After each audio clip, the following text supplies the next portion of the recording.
Okay, so I know a lot of people who have these Avantone CV-12s, and I'm not sure that everyone would know what to do when the valves go in one. I'm not sure that people would even know sometimes when the valves go. So some indicators of when the valves are going in a valve microphone: you might get a few volume fluctuations, you might get some weird crackles or pops or weird noises that you're not used to, and then eventually it just won't make any sound at all. So it's usually better to catch it when it's doing all those fluctuations, so you're not recording with them and dealing with poor audio at the end of the day. So I was doing a voiceover session last week and heard the volume going up and down. It was nothing to do with what I had anywhere else, and then heard a few little distortions and things and just went, I think the valve's going on that mic, swapped it out for a different mic, and all was well. I ordered a new valve for it, which has showed up today, and you've got to be careful which valves you get for it. This model of microphone can take the same 12AX7 that goes in a lot of guitar amps, so if you've got one of those laying around, some people put those in them, but I think it takes a 12AY7. 12AY7 is designed to be a little bit cleaner and for more audio hi-fi purposes. To strip this down, the first thing that you need to do is you just unscrew this bottom part. It's quite simple, you don't need any tools for that, so just twist it.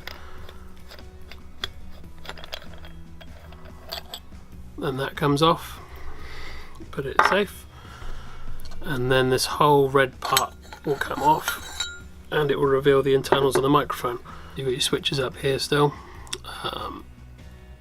you've got some capacitors, resistors, all standard gubbins, but here, this is the valve.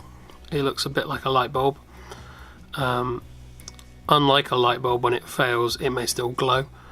So you have to be a bit careful because the actual heating elements are separate from the anode and cathode that actually do the work inside it. And then to swap it out, all you need to do is these screws here, which on the CV-12 are little tiny cross heads. You need to remove all 4 of those on each side, and then you can remove the valve out. So I'm going to do that now.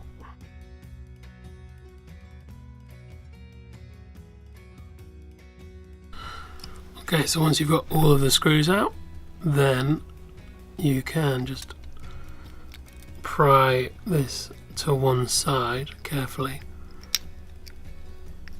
and then this valve will just rock out. So it's bringing this bit of rubber out. You don't want to put any unnecessary strain on anything, so just wiggle it around, like rotate it, and it's slowly coming out. There we go.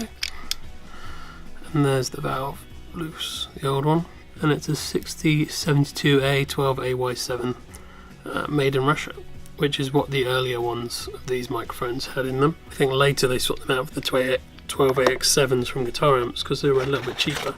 So it can be an upgrade you can do to these mics anyway. So I ordered mine from Hot Rocks. I believe they test their units before they come out. And it's Electro Harmonix 6072A 12AY7, so it's correct, but they hand test all of theirs. Alright, so if you're wondering how you place it, one of the legs is missing. If this focuses in here, got one leg missing at the front here. So that's how you know where you're placing it, because down here in this bottom bit, one is missing as well. It does take a reasonable amount of effort, but at the same time you have to be careful not to break the bulb. But just by rotating it around, I've quickly got it back in place. And then you just put the spring back in this top bit here. And then this little rubber cap, which holds the valve in place. And then we just have to screw it all back together.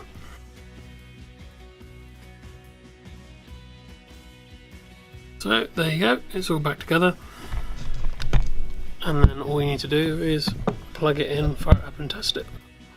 Yeah, it's pretty simple, easy job to do at home, and it's not something to be really that scared of.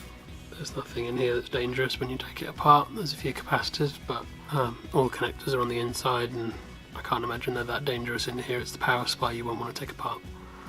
But yeah, A few people just swap out the valves in these for fun to see what the different sounds are like, but when it comes to a company like Hot Rocks or Watford Valves, which I've used in the past, they all hand select them. There's a website called Microphone Parts that sell modified parts to modify these kind of mics with. They hand select their their valves as well. And Liam is on the microphone over there. Give us some level, Liam. Hello, hello, hello. 1, 2. Sounds good. So as long as we don't get any volume fluctuations or distortions, La la la la la la. we are all good. But it sounds much nicer than it did when we were doing that voiceover. Try again. Sounds nice. Cool. That's it.